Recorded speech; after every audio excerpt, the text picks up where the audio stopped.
여러분 안녕하세요. 조직 경영과 리더십 14주차 1강을 시작하도록 하겠습니다. 여러분 어느덧 온라인 강의도 한 학기 동안 진행된 막바지에 다다르고 있습니다. 이번 14주차 강의를 마치면 여러분 다음 주 15주차부터는 기말 시험을 보게 될 것입니다. 그래서 14주차 1강에서는 리더십에 관한 이론들하고 리더십 관련 이슈들, 그 다음 최근 중요성이 강조되고 있는 리더십 토픽들 몇 가지를 설명한 다음에 14주차 2강에서는 여러분 리더십 전체 조직 경영과 리더십에 관한 내용들을 한번 재검토, 리뷰하고 간단히 리뷰하고 그 다음에 기말 고사와 평가에 관한 내용들을 여러분에게 말씀드리도록 하겠습니다. 여러분 동영상 강의를 잘 듣지 않으면 기말 평가를 잘 받기 대단히 어려울 것입니다.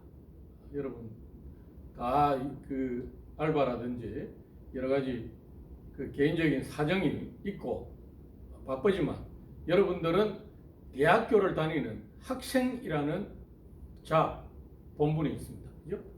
그래서 이 알바라든지 여타 일들은 다 여러분 부수적인 일들이고 여러분은 대학에서 공부하는 것이 가장 중요한 첫 번째 일이다. 그죠? 그렇게 생각하셔야 됩니다. 자, 지난 시간에 리더십의 이론들, 특성이론, 행동이론, 상황이론을 설명을 드렸고, 그 다음 상황이론 중에서 대표적인 상황이론이 피들러의 컨틴전시, 조직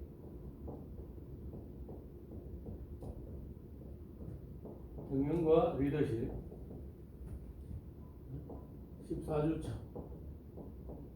14주차 지금 여러분 하는 것이 이제 1강입니다. 그죠?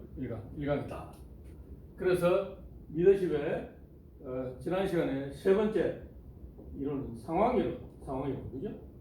리더십 상황이론 설명을 드렸는데 이 상황이론은 피들러의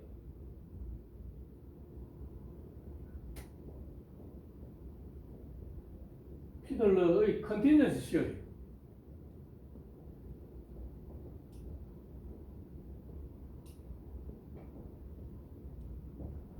컨틴전트 하는 말은 상황에 맞는 이런 뜻입니다. 그죠? 여러분 정당방위 얘기했죠. 도둑이 들어거나 강도를 만났을 때 여러분 그 강도가 여러분에게 흉기를 들이대고 돈을 빼앗거나 여러분이 이 받아들일 수 없는 요구를 할 때 여러분 그 강도를 여러분 갖고 있는 몽둥이라든지 딴 이런 것도 활용해서 제압하는 것은 이 정당방위에 해당된다. 그죠? 그러나 그렇지 않은데도 여러분에게 위해를 가하지 않는 그런 사람이나 물건, 사물에 대해서 여러분이 이유 없이 공격했을 때는 어떻습니까? 법에 따라 처벌을 받는다. 그죠? 정당방위라는 것처럼 이런 상황에 맞는 이런 이론이 피들러 주장한 컨텐츠 시열이다. 자, 그래서 여러분 우리가 리더 얘기를 했고, 그 다음 추종자 얘기를 했죠. 그죠? 추종자 있다. 추종자 또는 부하, 조직 구성원이다. 그죠? 구성원. 그래서 리더의 특성을 맞춘 것이 이 특성이론. 이 추종자와 리더 사이의 상호관계, 리더십 스타일에 초점을 맞춘 것이 행동이론. 리더가 추종자와의 관계에서 어떤 행동을 하는가 하는 거죠. 그죠? 자, 그 다음에 이 이외에 상황이라는 요소가 있다. 상황이라는 요소가 있다.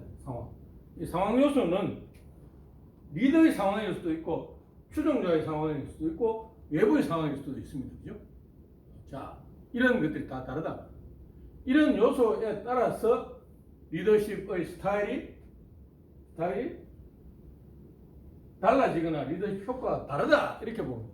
이 전체를 보는 것이다. 그죠?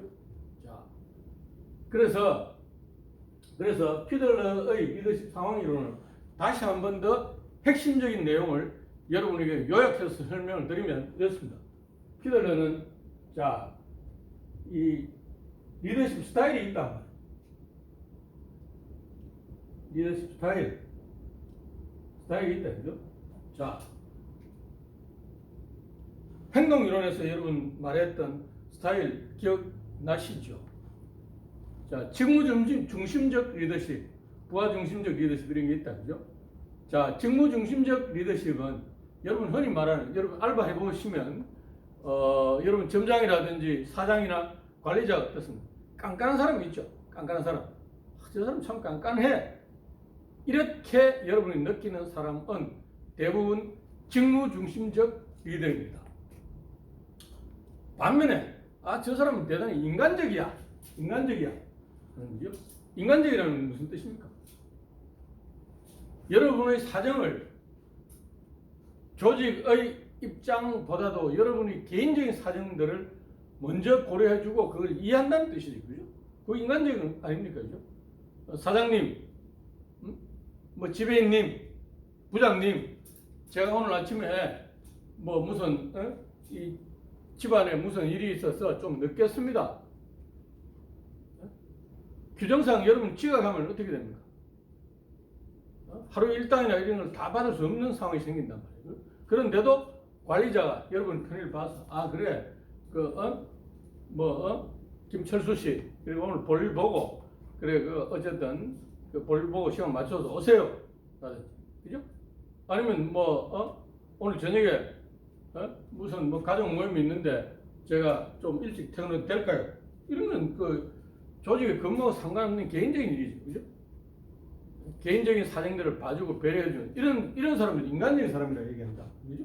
인간적인 사람. 그러니까 이 리더십 스타일과 상황, 리더십 스타일과 상황 간의 두 개의 변수 간의 적합성이 대단히 중요하다. 적합성이죠. 적합성. 자, 이 적합성을 영어로는 피트니스라 한다. 피트니스. 적합성. 자, 우리 동양에서는, 우리나라에서는 여러분 궁합이라는 말 들어봤죠? 궁합, 그죠?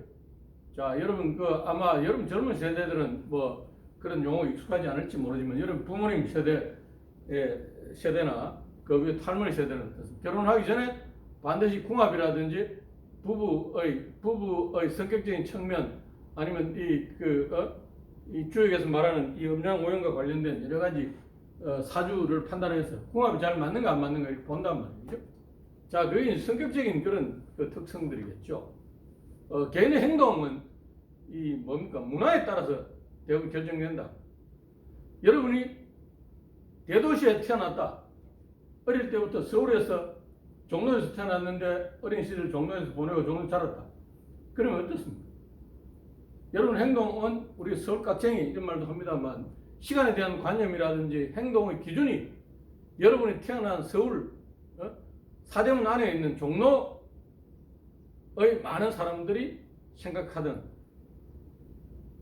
방식으로 사고하고 그 사람들이 대부분이 하는 행동에 따라갈 것이다. 그죠? 따라간다. 그러나 여러분이 만약 우리 영주 메인 캠퍼스가 있는 부석사 밑에 부석이라는 산골에서 태어났다. 그러면 어떻습니까? 그러면 전철이라든지 물론 태어나서 이 여행을 다니면서 전철 탈 기회도 있습니다만 전철이라든지 이런 걸 타보지도 않고 또 어떻습니까? 이 인간관계가 농촌 중심의 이런 관계. 농촌에서는 우리가 공동체적인 유산들이 남아있기 때문에 어떻습니까? 그죠? 옆집에 숟가락 몇 개가 있는지까지 다 안다. 이런 말 하지 않습니까? 그죠? 그러니까 개인이 사생활보다는 그 이웃 간의 관계를 더 중시하는 거죠. 그러나 종로에서 자란 대도시 자란 이 김철수 군은 어떻습니까? 이웃 남이 뭐 하든지 별로 신경 안 쓴단 말이에요. 그죠? 자기 개인주의적인 이런 행동에 오랫동안 익숙해져 있을 것이다. 그죠? 자, 이게 이제 그 궁합을 본다는 것이. 자, 그러면 자, 대도시에서 자란 김철수 군하고 그다음에 영주 그 부석면에서 자란 성춘향 양이 두 사람이 결혼을 한다. 그럼 서로 보완적인 효과도 있겠지만 어떻겠습니까? 서로 문화적인 차이 때문에 이해하는 것이 대단히 폭이 좁겠죠. 김철수 군은 어떻습니까? 그 핵가족, 부부 중심의 이런 데서 자랐다. 이런 가정분이 자랐는데 성춘향 양은 어떻습니까? 이 대가족에서 자랐으니까 개인의 프라이버시보다는 어떻습니까? 이 전체 그 집안 전체의 친인척들 간의 관계 이런 것을 더 중시하기 때문에 두 사람 사이의 이런 커뮤니케이션이나 갈등이 생길 소지가 크겠죠. 그게 이 적합성이에요. 적합성, 그죠? 적합성이다. 자, 여러분 아직 지금 젊으니까 여러분 운동을 하는 사람들, 뭐 요즘 젊은 사람들도 운동을 많이 합니다만 코로나19 때문에 홈 트레이닝, 여러분 유튜브에 가보면 뭐 이 단기간 한 달 만에 체중 얼마 빼는 법, 뭐 근육 얼마나 키우는 벌크업 하는 방법, 이런 온갖 영상들이 다 있죠. 다 있단 말이에요. 물론 뭐 그대로 한다고 꼭 되는 것은 아닙니다만. 자, 어떤 사람은 달리기를 대단히 좋아하고 어떤 사람은 달리기보다는 어떻습니까? 탁구와 같은 이런 구기 운동 좋아하고 또 어떤 사람은 그런 운동을 싫어하면 수영 같은 거죠. 이런 운동을 좋아하고 이 자기 몸에 맞는 운동이 있다는 거죠. 몸무게가 너무 많이 나가는 이런 사람은 달리기 하면 어떻게 되겠어요? 관절에 무리가 오겠죠. 그런 사람 해야 되는 운동은 뭐겠습니까? 수영 같은 운동이다. 이게 서로 적합성이래요. 적합성이지. 자, 그래서 지난 시간에 우리가 여러분 그 상황 이론에서 얘기를 했는데, 첫째, 이 리더십 스타일과 상황이 서로 적합하면 그런 리더십 스타일을 사용하면 됩니다. 그죠? 그런데 리더십 스타일과 상황이 맞지 않을 때는 어떻게 됩니까? 리더십 스타일을 바꿔야 된다. 그죠?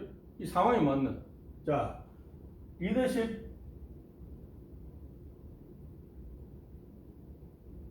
스타일을 변경해야 돼.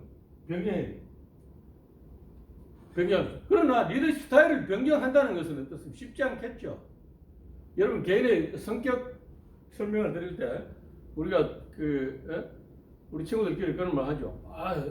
저 친구가 옛날에는 남한테 커피 한잔 안 사는 친구가 어느 날 전체 다 모아놓고 내가 오늘 밥 살게 하고 이런 친구가 갑자기 생겼다. 그럼 여러분 뭐라 그럽니까? 저 친구 왜 저렇게 갑자기 변했지? 죽을 날이 가까워 왔나? 아니 뭐 그런 말 농담을 하죠.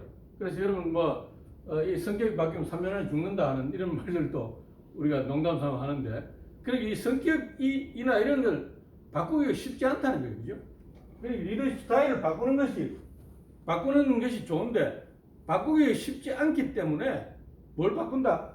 상황을 바꾼다. 상황을 자기 리더십에 맞도록 상황을 변경한다.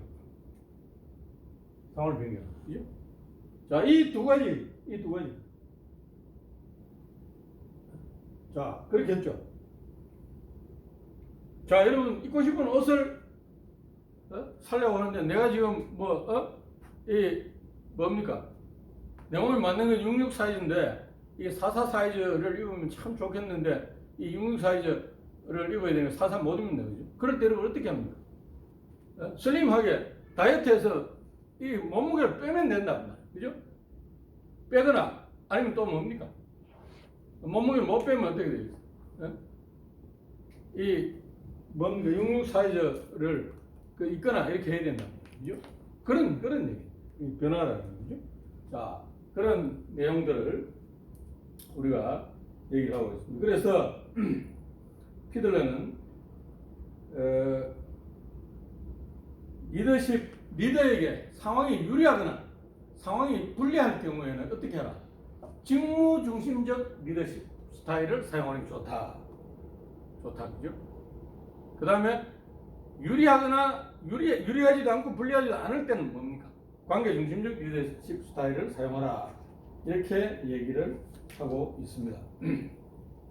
자, 그 피들러의 그 리더십 상황 이론은 리더십 상황 이론 중에서 가장 많이 인용되고 연구된 이론입니다. 그러나 이 이론도 이 리더십에 관한 모든 것을 다 설명해 줄 수 있는 이 완벽한 이론이라고는 할 수 없겠죠. 피들러가 리더십 스타일을 평가한 LPC 점수, 그죠? 자, Least Preferred Coworker, 가장 싫어하는 동료 작업자를 얘기합니다. 그죠? 가장 싫어하는 사람, 여러분들 주위 생각해 보십시오. 좋아하는 사람도 있지만 싫어하는 사람이 있죠. 그 친구만 생각하면 기분 나빠 하는 이런 사람이 있단 말이에요. 그런데 어떤 사람은 그런 싫어하는 동료 작업자를 평가하는 것이 불구대천의 원수다. 불구대천이라는 말은 뭡니까? 한 하늘 안에 같이 살 수 없단 말, 하늘을 같이 이고 살 수 없단 말이에요. 그죠? 그렇게 생각하는 사람이 있는 반면에 또 어떤 사람은 그래, 너는 너고 나는 나다. 그대로 방치해두고 별로 상관하지 않는 이런 사람도 있단 말이에요. 그죠? 그러니까 이렇게 가장 싫어하는 동료 작업자를 평가하는 점수를 기준으로 LPC의 점수를 기준으로 관계지향적 리더, 과학지향적 리더 이렇게 나누는데 그 평가가 100% 정당하지 않다 하는 한계를 가지고 있습니다. 어쨌든 여러분 상황이론에서 알아야 될 것은 이 두 가지입니다. 리더십 스타일과 상황의 적합성이 리더십의 효과를 높이는데 리더십 스타일과 상황이 맞지 않을 때는 어떻게 한다? 첫 번째 방법은 어떻습니까? 리더십 스타일을 바꾸는 방법입니다. 리더십 스타일은요. 자, 그러니까 리더십 스타일은 그 사람의 리더 스타일 바꿀 수도 있지만 그 A라는 사람의 리더십 스타일을 못 바꾸면 어떻습니까? 사람 자체를 바꾸면 되겠죠. A를 B로 바꾸면 된단 말이죠. 자, 우리가 지금 강력한 구조조정을 해야 되는 이런 시기에는 어떤 스타일의 리더가 효과적이겠습니까? 인간관계적인 리더 효과적이지 않단 말이에요. 냉정하고 카리스마 넘치는 이런 리더 효과적이다. 그러니까 냉정하고 카리스마 넘치는 그런 리더로 바꿀 수 있으면 다행인데 못 바꾸면 어떻습니까? 상황을 바꿔야 된단 말이에요. 상황을. 이런 사실을 설명하는 것이 리더십 상황 이론입니다. 자, 여러분 그 현대적 리더십 이론에 관해서 몇 가지 더 설명을 드리도록 하겠습니다. 상황 이론에 관한 리더십 몇 가지 다른 이론이 있는데 그 이론들은 여러분 설명드리지 않겠습니다. 여러분이 그 상황 이론에 대해서 더 궁금한 분들은 리더십 관련 서적들을 찾아보거나 하시면 알 수 있습니다. 자,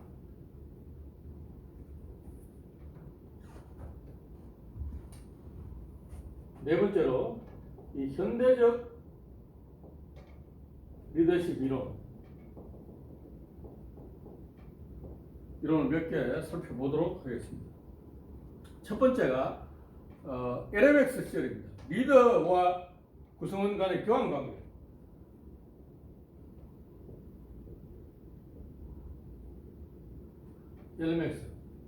LMX는 리더,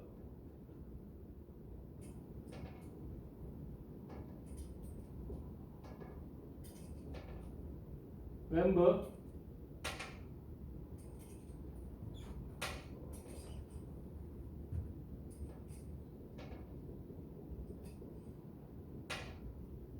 익스체인지, 리더의 L, 멤버의 M, 익스체인지의 X를 따서 그죠? LME 하지 않고 LME 하면 좀 램 이렇게 하면 좀 그러니까 LMX로 이렇게 불러서 리더와 구성원 간의 교환 관계, 리더와 구성원 간의 그죠?